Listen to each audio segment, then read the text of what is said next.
Welcome to Funding Billions with Fenolio today. This is our 7th episode.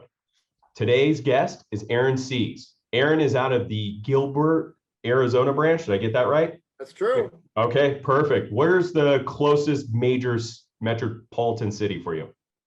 You got Mesa, Tempe, Chandler, Scottsdale, all in the Scottsdale, there you go. I knew there was one of those things. So during baseball season, it's pretty popular in Arizona then.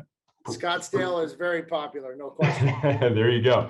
Well, Aaron's a producing sales manager out of his branch. And so before you get going, Aaron, let's talk about some numbers, because when I pulled them, I was like, holy cow, wow. So 2018, 92 units for 23 million. Yes, Arizona has lower loan amounts.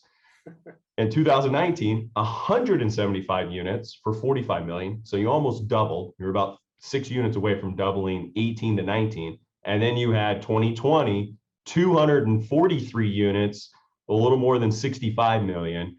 Aaron, you got a great story, and I'm excited for the FAM mortgage advisors to hear how you have done so well, which is completely different from everyone else. But before we get into your secrets and your tricks, let's start with a little background. How long you've been in lending, and let's start with that easy stuff. All right, so I got into lending, I think September of 1993. I moved here from Minneapolis, Minnesota in January of 93 after 33 inches of snow on Halloween the year before. So it was an easy call. And I got into, so I've been in it for 20 almost 30 years now. Wow. Okay.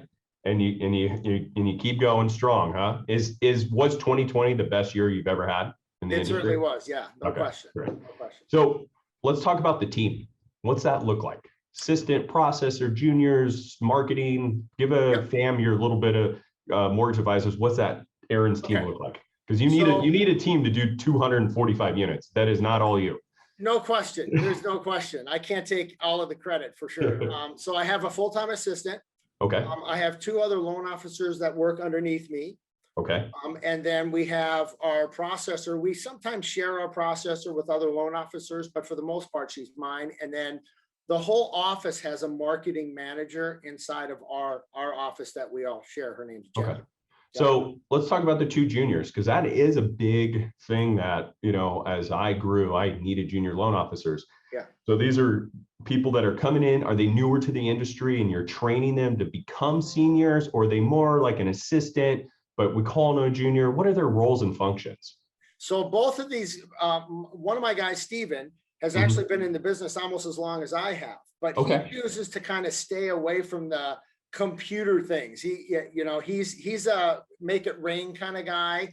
I come in, I make sure that income's calculated properly. Make sure. So he's more of a glorified title rep going out there going, hey, use us. And you're behind the scenes and you're like, all right, let's make sure you didn't tell this person they qualify. Right. Yeah. I mean, he's pretty savvy and he knows what he has a lot of past clients that keep coming back to him. And then my other loan officer actually used to be my processor. Okay. And I thought for a second, she was very introverted. And I thought there's no way you should be a loan officer, but it has absolutely worked out perfectly because I have a real estate partner on the west side of the valley that is doing a lot with Zillow, and she is taking that by storm and really cut her teeth. All right. Wow. Okay. And then on that, Zillow, so you're co-branding with the agents as they're coming in, she's calling all the leads or the realtor calls the leads and hands them off to you, and right? Is that kind of how it works? Yeah. They hand them off they have a team of real estate agents and they all use Emily for the Zillow leads. Yep. I'm very familiar. We have 3 teams that we co-brand with Zillow, and the ROI works. But what the key though is you got to have partners, real estate partners that are upfront calling the borrower, getting them on the phone, doing a little bit of the vetting and saying, hey, what are you looking for? By the way, have you met a lender? And then we do like an email introduction, and then my team, myself or someone on my team, we're on them, calling them, and then getting them pre-approved. And what's great about COVID is you can't go see a house without a pre-approval letter. Right. So it's been amazing because now they have to come to us before, when they used to the agent would just show them homes and then they come back and go, oh, they're ready to write an offer today. And you're like scrambling to do it. And then you find out that they have a 580 FICO. completely behind the 8 ball, and I hate Yeah. doing business that way. It's Oh, I know. it's very, very stressful. Oh, I know. Trust me. It's been the biggest fight for me is like, we should get them sooner, but the agents are like, I don't want to lose them. And I get it. So I had to like compromise, but COVID actually changed that for me. I'm like, now you have to get pre-approved to see. And I tell the agent, I go, you don't want to waste your time doing that anyways. So Chris, I still can't understand how somebody wakes up on a Saturday morning and says, let's go buy a house. Like they're buying a ski jacket. right. You know, and you're behind the 8 ball, and it doesn't make sense, but I get it from the real estate standpoint, because they're Zillow leads, and they're not what we're going to be talking about, which is past clients and referrals from past clients. So they're not as warm. Yeah, they're not warm at all. So that leads into this. Okay. Let's talk about this. So I'm a database guy, which in all the first 6 episodes, we haven't really touched base because the other client, you know, the other loan officers, they had different little niches, which some of them, I think Jim was a big database guy as well. So let's start with database. All right. When and how did you discover the power of a good database management? So it started in 1999, and I was not tech savvy. Some would say I'm still not tech savvy. Okay. But in 1999, I was keeping track of my past clients by my lead sheet and printing out the 1003s and shoving them in you know, A drawer. in my drawer. Okay. Yep. And then somebody let me know that there was this little database management system called Sharkware, which was created by Harvey Mackay. And Harvey Mackay is an author and a syndicate writer. He wrote a book, Swim with the Sharks Without Being Eaten Alive, hence why he called it Sharkware. And I got this Sharkware program and I installed it into my computer. And the cool thing about it was I had custom fields that I could create for an interest rate, for the loan amount, for the loan type, when we closed, what the sales price was. And so what I did was I created all these custom fields, which was very new to me at the time. And then I made a commitment to put 5 of my past clients' information into this Sharkware program a day. And then I got them all in there. And then all of a sudden interest rates kind of dropped a little bit. So I thought it was really cool. I could do a search and it would pop up everybody higher than 6.5%. And I was like, this is very, very cool. And then the next thing you know, I'm like, wow, I can create a letter and a mail merge. And then what was even cooler, I mean, it just blew me away, was I could print out envelopes. And it might just sound ridiculous, but at the time, I didn't know how to do any of that. So I created a letter for 32 people higher than a certain interest rate. And I mailed those letters out. And from those 32 people, I remember it like it was yesterday, 27 people called me within 2 weeks. Okay. Wow. And out of those 32 letters, I can safely say I closed at least 75 transactions. Wow. And they were mostly refinances because it just kept snowballing. And what year was this? This was 1999. Yeah. So there wasn't cell phones. Oh, no. There wasn't. So there were, but there was, my cell phone was this big in 1999. It was right. It was $1.50 a minute. Yeah, it was super expensive. Yeah, it was ridiculously expensive for this guy. And so that's what happened. And that's how it all started. And ever since that event in my life, I've understood the power of database management.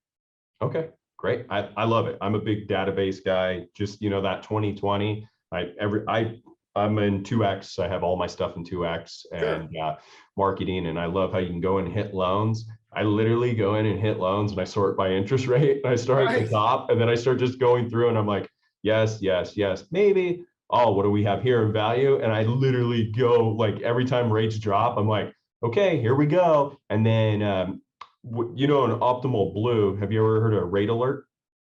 Never. Well, I've seen that function, but I don't know. Yeah. So I don't know, when we first had Optimal Blue, I started using that as well. I close a loan and they were like at 4 or something. And I go, oh, if rates ever drop to, you know, whatever it was, it would rate alert me.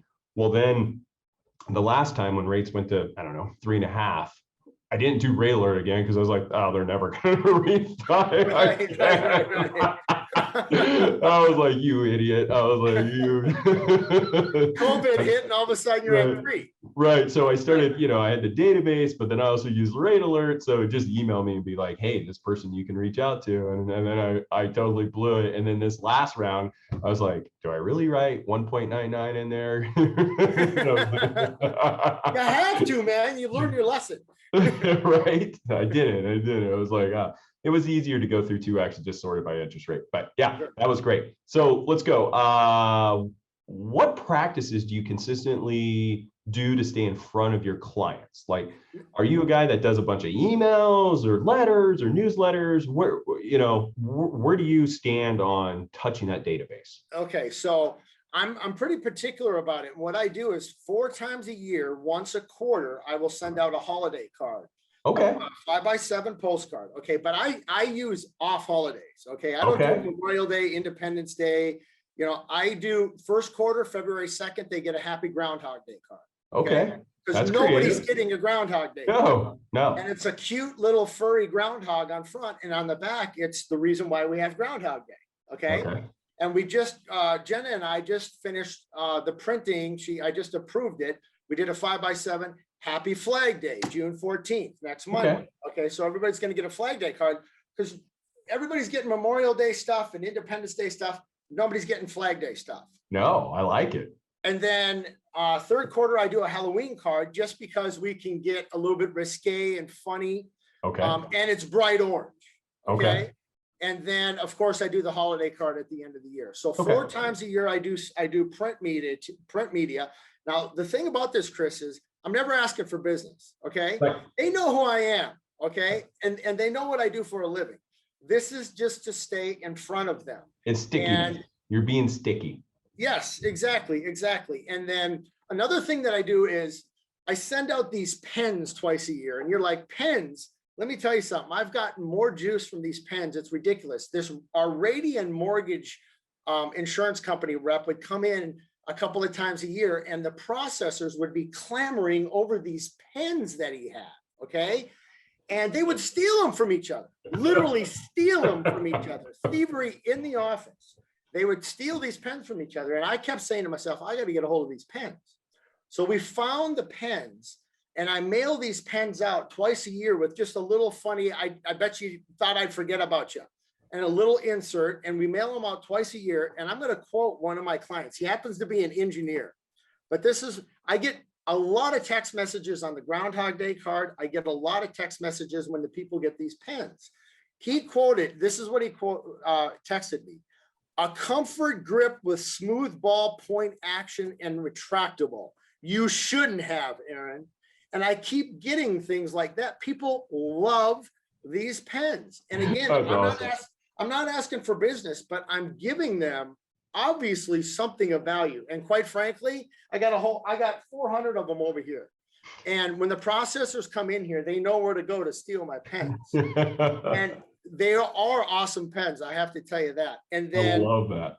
4 times a month, we have a company called Fairy Tale Brownies. And for $30, I can get like a pack of 10 fresh brownies FedExed to a customer's house. And I pick 4 past clients a month, and I send them a just because FedEx. Just because. Brownies.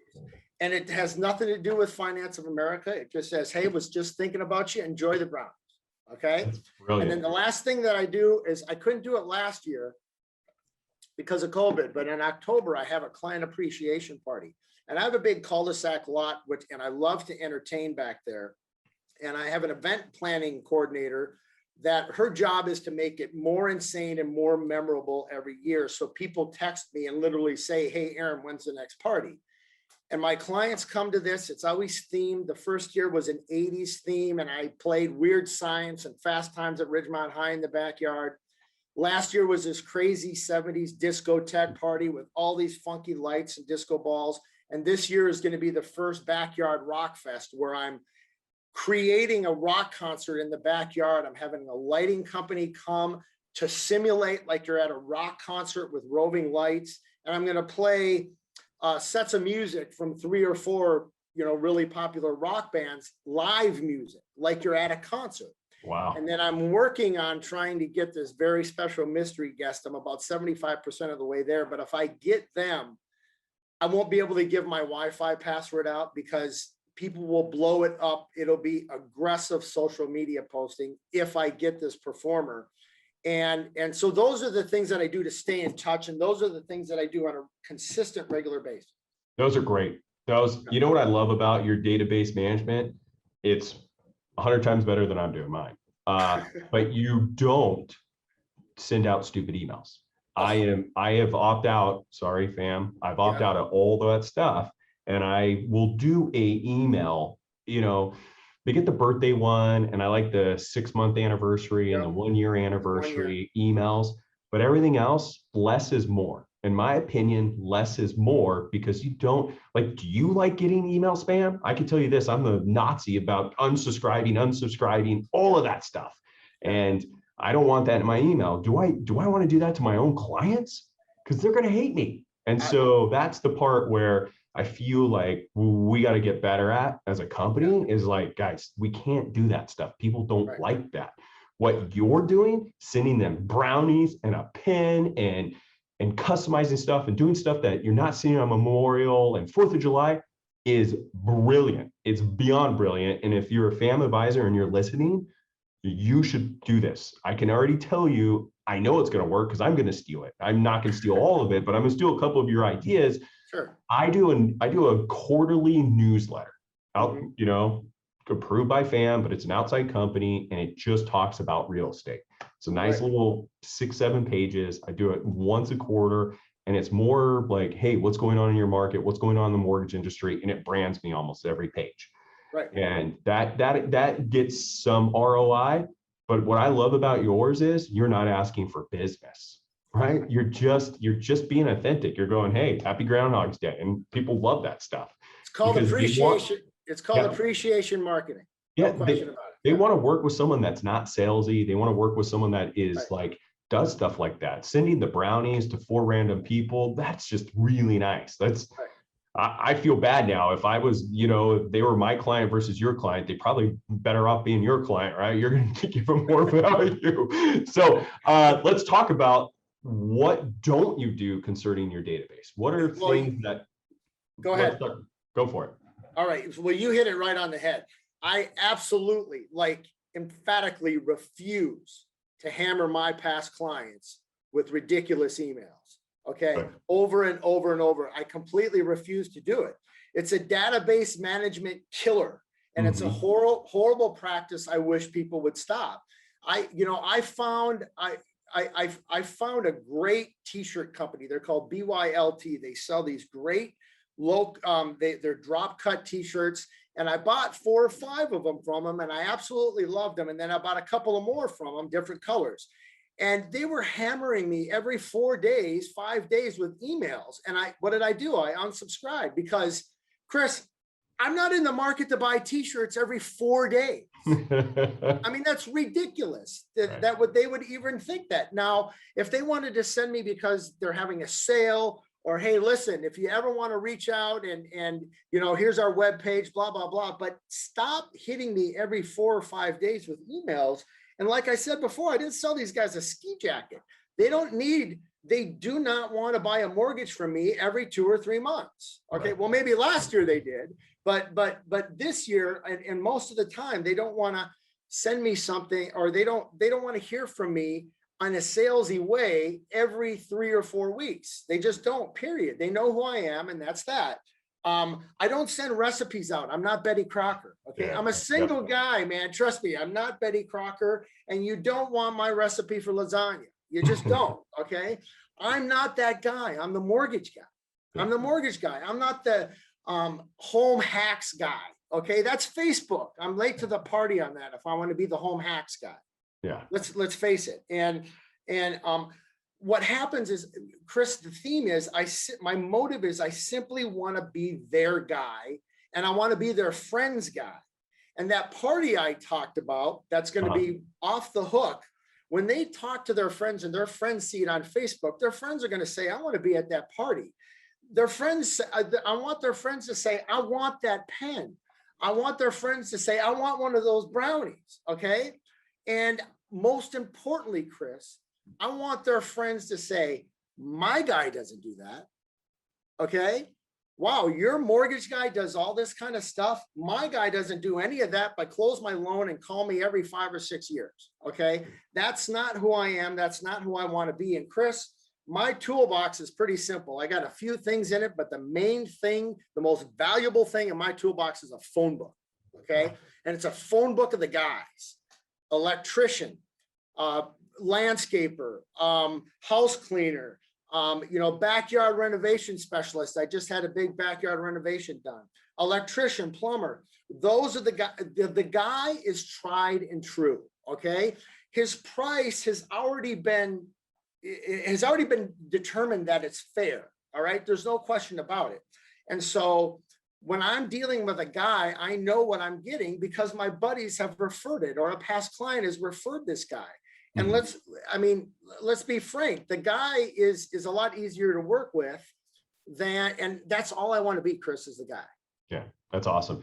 So what you have is your own BNI group, right? Your own networking group. We call it BNI in California. Right, yeah, BNI here too. Great way to put it. Okay. So, and Susan, on episode 3, she was very big on hers. And, one of the things, I don't know if I touched on it, I don't think I did. I have my own group, but we don't need her anything. So my CPA that does my own personal taxes, I refer her to all of my clients and all of my real estate. Right. That's it. Agents. I could not be in a BNI group like some people are because I already got my guys. Yeah. I have my own financial advisor, my own trust attorney. I have my own 1031 exchange company. All these people that I personally vetted and I've used myself and enjoyed their customer service. And so when you get into my network, when I meet with agents or clients and stuff, I'm like, you can have whoever you want, or you can have the list of people that I work with. And they personally, not me just referring some insurance agent, I have my insurance with them. I have my portfolio of stocks with them. I have my investment properties with them. I have property management with them. I've done construction with them. I've had my pool redone. And I open that up to my clients. Here's my book. You can choose or what you want. And I personally have experienced them.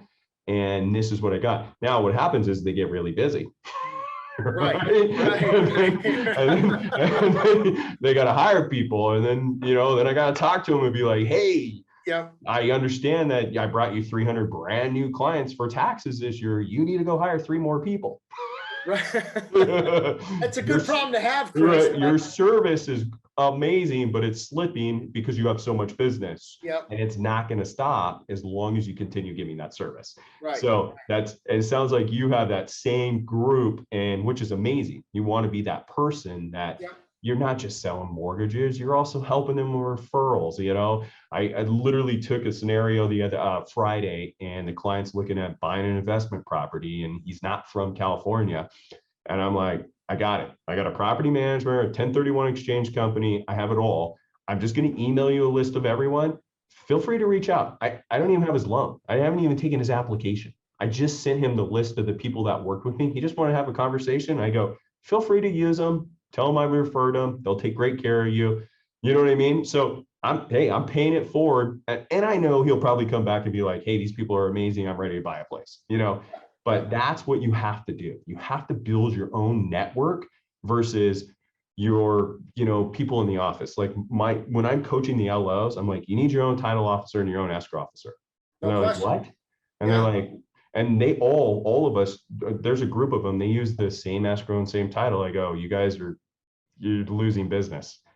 Unfortunately, you're losing business because that person now has to decide who to give the deal to, and all of you are competing. And that's why I always tell these guys and gals, I go, you have to have your own group. And I'm very selective. Like I tell them, I go, you can use my people, but you understand that if you send Tiffany a lead and she does a good job, that she'll give that lead back to you.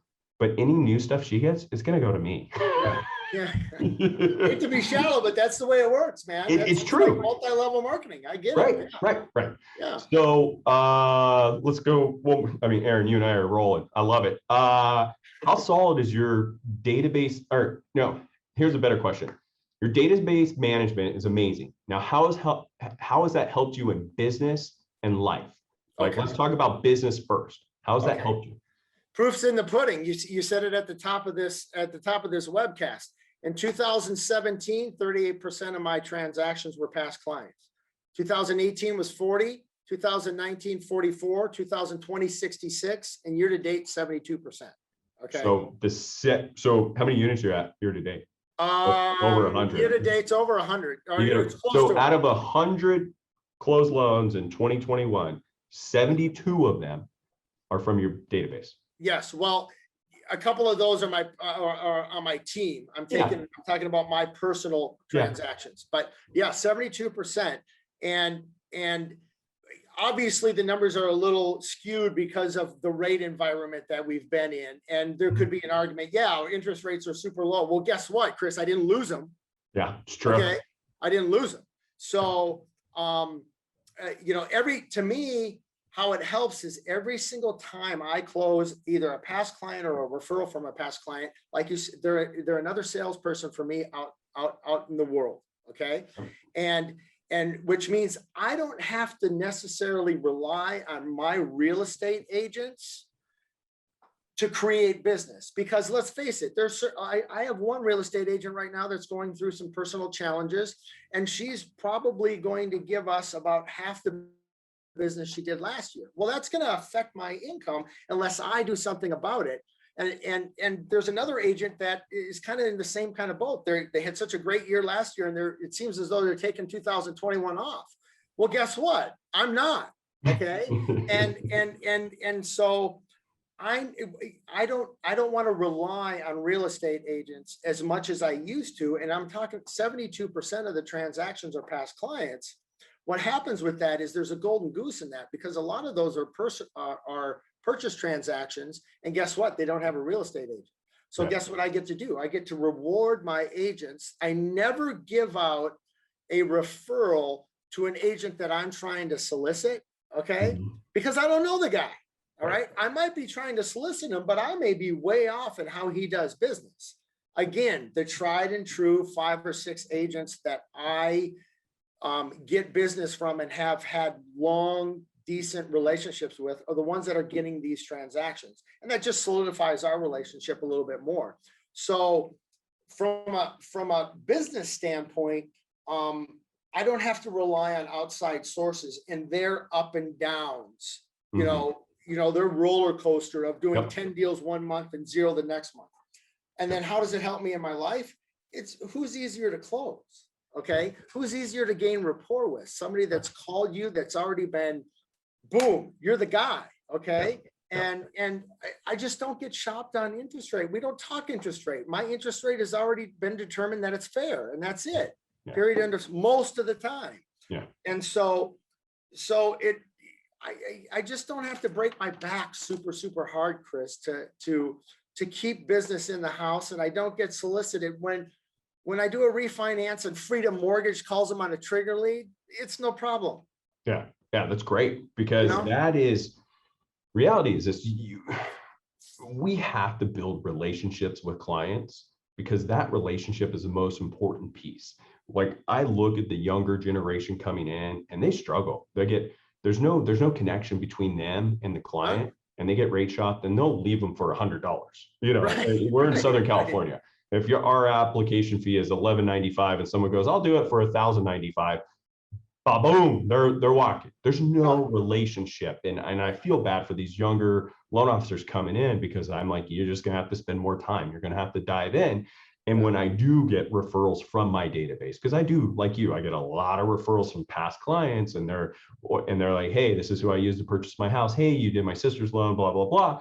They're already pre-sold. You're not like, hey, let's talk about rate and grind you on any of this stuff. That's usually the last part of the conversation. The conversation is, hey, let's get to know each other. What are you doing? What are you looking for? Where are you in life? And how can I help you? And then at the end, you're like, perfect, let's go over rates. Let's talk about what you're looking at. And a lot of times it's not even rate, it's more about payment.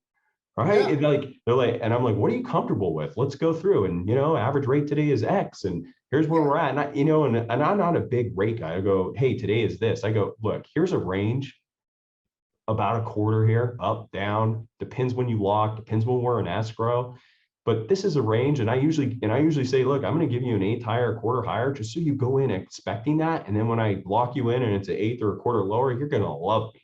And You're the that hero. really, and it takes away all the online, well, I went online and saw this. If you spend 20 minutes on the phone with them and you really connect, they're not going to go chase someone else and go have that same 20-minute conversation. Chris, Now, I agree with you. So that's textbook. That's right out of the Mortgages 101 textbook. Right. It's almost like you wrote it.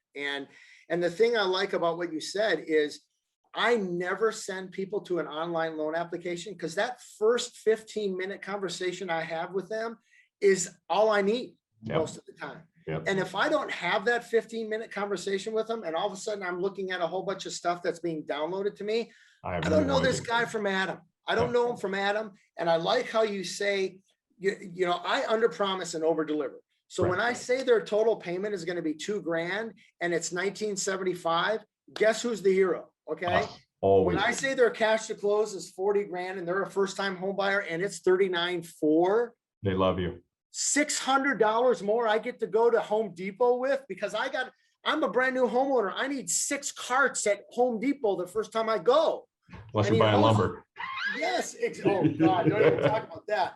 I mean, that's huge right there. The under promise, over deliver, the way that you talk about hitting them with a higher interest rate just to prepare them just in case. Mm-hmm.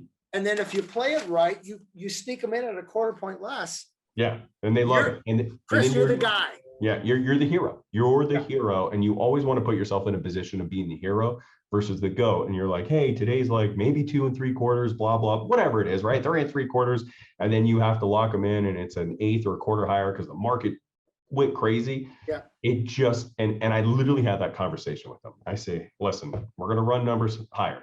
Most likely it'll be a little less, but if the market goes crazy tomorrow, we know what our worst case scenario looks like. Yeah. And and every time it's always a little bit less than they anticipated, and you win. If you ever underquote and a borrower has to come in with $100 more than you said, they hate you, right? They hate you. And it could be like, you know, I run the office, run the region, and I see a lot of the stuff that comes on my desk. And I saw a complaint for $3.78. It was off by $3.78 a month. And I saw the email complaint, and I literally went to the LO going, this is why you always just pat it a little bit. Yeah. Because for $3.78, are they really going to complain? No, right? If it's $3.78 lower, they're going to be like, okay, it was lower than what they said. They don't want to feel bait and switched, right? No one ever wants to feel that. And so that's a great thing that you and I brought up. Hopefully the family advisors are listening.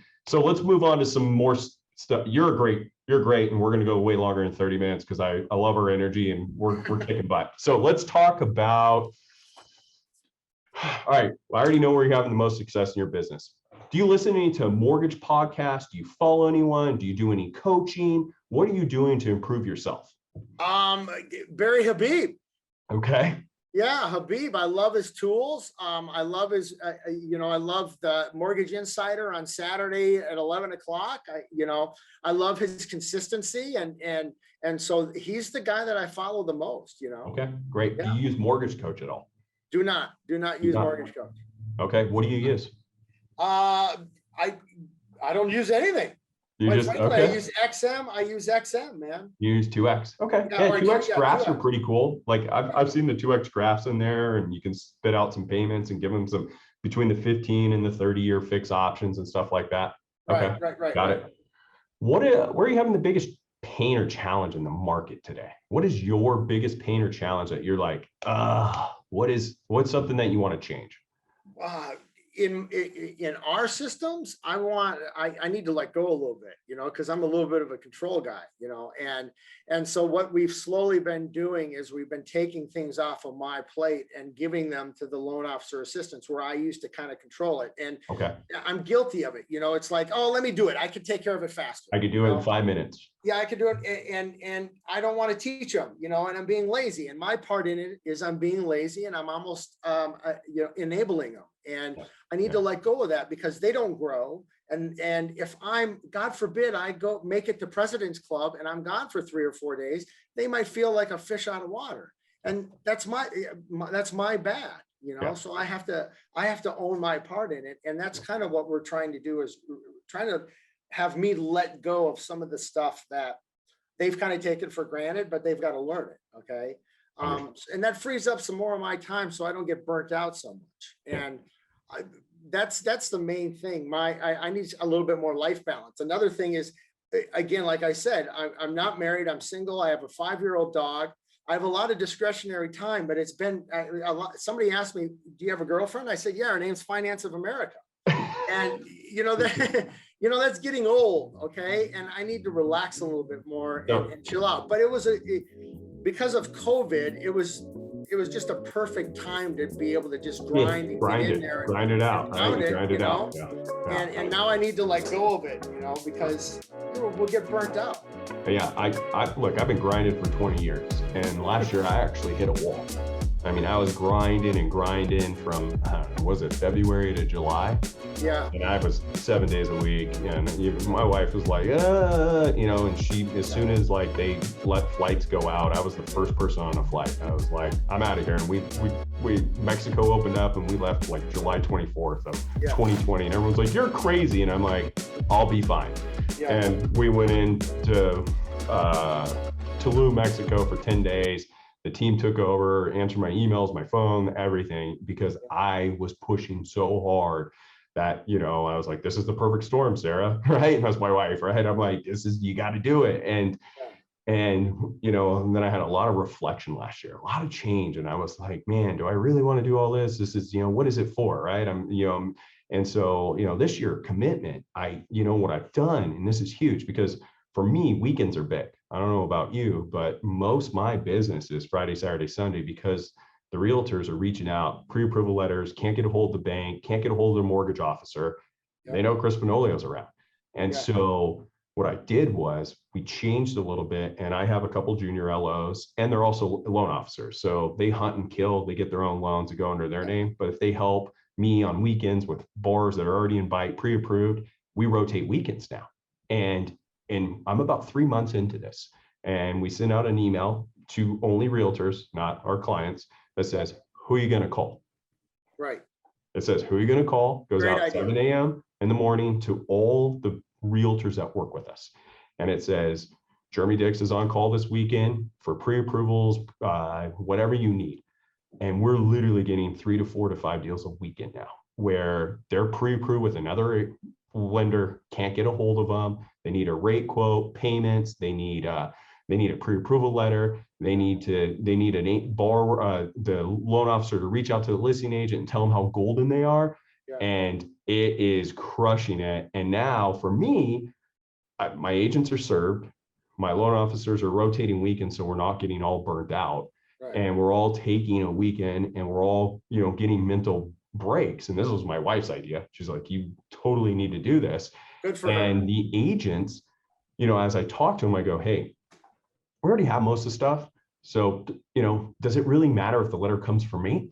Does it really matter if the payment comes from me? You just need availability. And the agents are embracing it. And now they're telling other agents in their office, they're like, oh, the Fenoglio team works all weekends. You may not talk to Chris. And I actually I took Memorial Weekend and it was slamming, and I gave everyone else the weekend off, and I said, I'll take care of it. And Sarah and I, we didn't do anything. We just been baseball heck with our kids. It's been every single day, and we had the weekend off, and I was just sitting in my little wine room, just punching out pre-approvals and numbers and mortgage coach all weekend. And I came back in and I was like, this is golden. And my advice to you is, because you do have 2 junior LOs and yourself, so you don't burn yourself out, is maybe rotate every weekend. Yeah. And then you just mentally take a break. Totally considering something like that, because there's nothing worse than when you want to. I'm a huge extrovert, but everybody's got a little bit introvert in them too. And dang it, when I want to be an introvert, I want to be an introvert. Okay. Mm-hmm. And how dare you bother me on Friday night when I'm watching a hockey game? Right. And when I really got burnt out on my weekends, just being up and down, like I'm hanging out with my family for a little bit, but all of a sudden now I got to go take this phone call. I got to do this. I got to do that. Yeah. I got to go get a pre-approval letter by 5 o'clock on Saturday night, and I'm out to dinner. and it ruins my dinner with my family. And so heavy. It's only taken me 20 years to figure this out. But I've got my life back. You know, I work Monday through Friday, and I coach baseball, and we're about to finish baseball, and we're going to go into Friday Night Lights. And this is great because now I'm able to I'm not working 7 days a week every day. And you could be there watching every, like, you see that third down, Dad? Yeah. Which, no, I didn't. You were pre-calling somebody. Yeah. And so I completed a 45-yard pass. You didn't see it? Exactly. Catch it on the video. You know, that sucks, man. Chris, that sucks. Yeah. And that's the part where the kids are at that age where I don't want to miss any more. And so that's where, you know, in your life too, when you get that girlfriend and it's not Finance America anymore, you're going to want to go away to Cabo for a weekend, right? And God bless her. God bless her. You're not going to want that. But all right, we're getting off track. So what tips do you have for any loan officers starting up? I mean, obviously, we're going to talk about taking care of the database. Yeah, that's huge. So let's give a FAM mortgage advisor a tip. Okay, so I'm brand new. My business coach about 5 or 6 years ago taught me something very, very that was just perfect for what I was kind of doing wrong. Aaron, if you start out the beginning of the year, you have to have, in December sometime, you have to have a business plan for the upcoming year. Okay. And he said, Aaron, if you pick 6 things to do well, you're not going to do any of them well. If you pick 4 things to do well, you're not going to do any of them well. If you pick 2 or 3 things to do well, you'll nail them because you're going to be consistent and you're not going to spread yourself out too thin. So you have to pick 2 or 3 things to do very well. And it might take 8 months before it starts to pay dividends, but you have to be consistent with it. And database management obviously is a big thing for me. Your sphere of influence, especially when you're new, friends, family, everybody needs to know that you're in the mortgage industry. They just don't need to know that you're in the mortgage industry every 4 days. Okay. That's it. Okay. So database management, being consistent. And if you do get a real estate agent, you got to hang out with that real estate agent and you have to get to know their buddies that are in the office. And you kind of, I call it weaseling, but then I thought to myself, well, I'm from Minnesota. I'm a gopher. Okay. I'm just a gopher. I'm a weasel, whatever you want to call it, but I try to weasel myself in. And that's one of the things that I do when a new loan officer has a purchase transaction. You should be soliciting that listing agent on an industrial level, and they don't even, if you do it in the right way, they don't even know you're soliciting them. Right. You're just creating value and service. And what happens is usually about 10% of the time, if you stay in touch with them and do the things that their guy isn't doing because he's too lazy, you're going to start getting business from 1 out of 10 listing agents. So that's 100%. Very, very important. 100%. I'm going to, yes, 100%. I don't go out and market. I just close deals. And then the listing agent goes, you're amazing. Can I start using you? And it's not like I was super amazing, but it's the little things, picking up the phone and calling them and introducing yourself before with an offer. Hey, Mr. or Mrs. Gold, they're golden. You want to work with us. And here's why you want to work with me. And you know how many times our offers are accepted and the listing agent goes, I had 22 offers. I had 1 person call me, your lender, Chris Fenolio. And by the way, he was really funny. And right, I want to work with you guys. Yeah. And then once you're done with that transaction, they come back going, like you said, their gal or guy don't do that. They don't call and they don't support the transaction or support the borrower. They go, are you willing to do this for me? And I'm like, absolutely. Are you willing to do a couple things for me? And here's what I need you to do. You know, keep me in the loop, email me and let me know when we make offers. Don't use a random letter. Let me customize that letter for you. Let me do this, let me do that. And they are like, I'm sold. What have I been doing this whole time?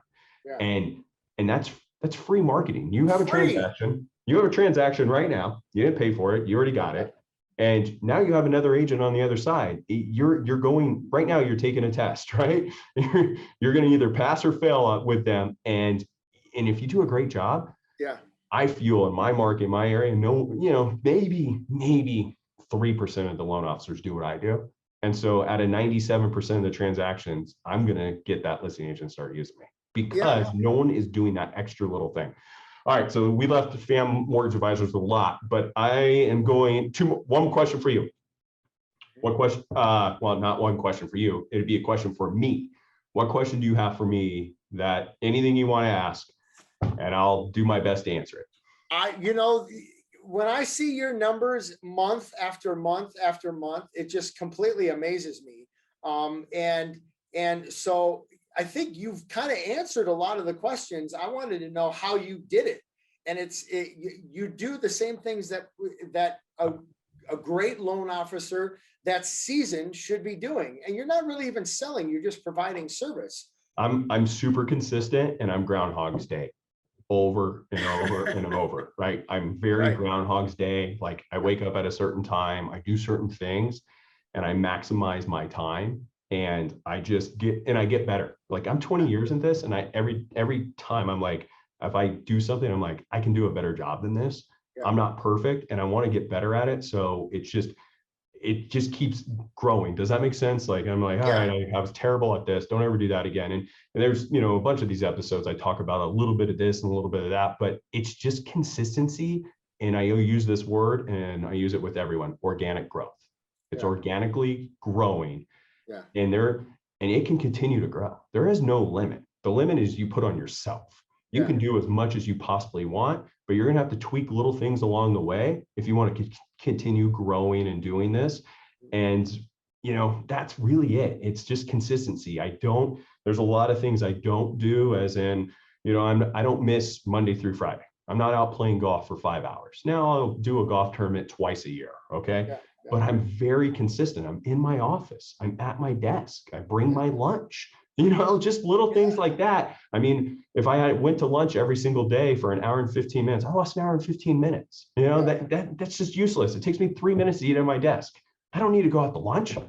Just little things like that, where time and having children and going, look, I got this other life that I have to do, and I have this much time, I have to do it. And I'm super efficient in that time frame.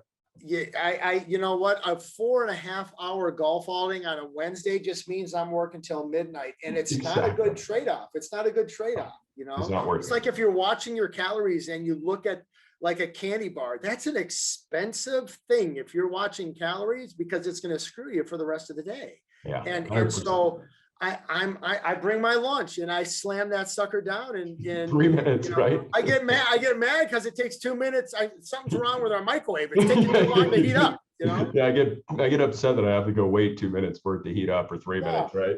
Or if I use the toaster oven, I'm like, I got to go set the timer, and then I got to come back and check on it, and then I come check on it and it's burnt. and then God dang it, it took too long, and now I got 27 emails I got to pick up. Exactly. It drives me crazy. Yeah. So let's transition this. I want to leave a strategy for our FAM mortgage advisors. Every episode, I want to leave them with something. And so this goes to your point, database management. There is one email that I do, and this is something that you probably can do because you have a marketing person in your branch. And I'm forewarning everyone, I do not write these myself, but this is what we do, and we're very consistent. I've been doing it about 5 years. As soon as I close a transaction, I have someone on my team, kind of like a marketing input person, who's amazing, does a phenomenal job. He writes an email that is scheduled to be delivered January 1st. So it's going to go out January 1st of 2022. That has their closing statement. So as we fund a loan, he drafts it, puts it in there, and we attach their stuff with, here is, and simple. It says, we're sending you a closing statement on your refi or purchase on this property address. And what it is this is for your taxes. And by the way, Happy New Year. Chris would love to schedule a mortgage call or review with you. Let me know what works. Let me know what taught. And we do it on January 1st every single year from the previous year of their transaction. And here's what's great. January 1st, no one really has emails. Right. They get an email from us with value because we're sitting in their closing statement because they already deleted it. They deleted it. Of course. And then they're all right. And then I'm scheduling calls for the first couple weeks of January to connect with clients. And most of the time it's just BS. We're just talking, but Januaries are usually slow. Besides last year, every year at the end, December through January 15th is very slow. So I'm busy just connecting with past clients. And that's one of my marketing database things that I love doing, is just sending them that. And then basically, hey, you got any questions? And a lot of times people just want to talk about what their future is. Hey, I'm thinking about buying an investment property. Should I get an equity line? Should I do this? Should I do that? And for me, it kicks off my year because it gives me a lot of momentum, a lot of people I'm talking with. And I always start off the first quarter really, really strong every year. And that's my tip of the Funding Billions episode. And I know who is. I love that tip, no question, because you're right. January 1st to January 30th is typically a slow time in the industry. And what you're just doing is you're staying busy and you're picking one up here or there. Yeah, that's it. And you're adding value because they're going to ask for that. They're going to ask for it anyways. So just get it out of the way. Yeah. So Aaron, anything else? Anything else you want to leave our fam advisors? I think we covered it. Just like you said, stay consistent. And if you're going to be serious about database management, don't be that guy that just emails, every week or every 2 weeks. It doesn't make sense, and you're going to get a lot of unsubscribes. Or the algorithms say the odds are more people will unsubscribe, and that's not what we're looking to do. Yep, 100%. Hey, well, fam advisors, Funding Billions with Fenoglio, thank you for joining us on episode 7. Follow us on Facebook, Instagram, and we look forward to connecting with you guys in 2 weeks. Peace out.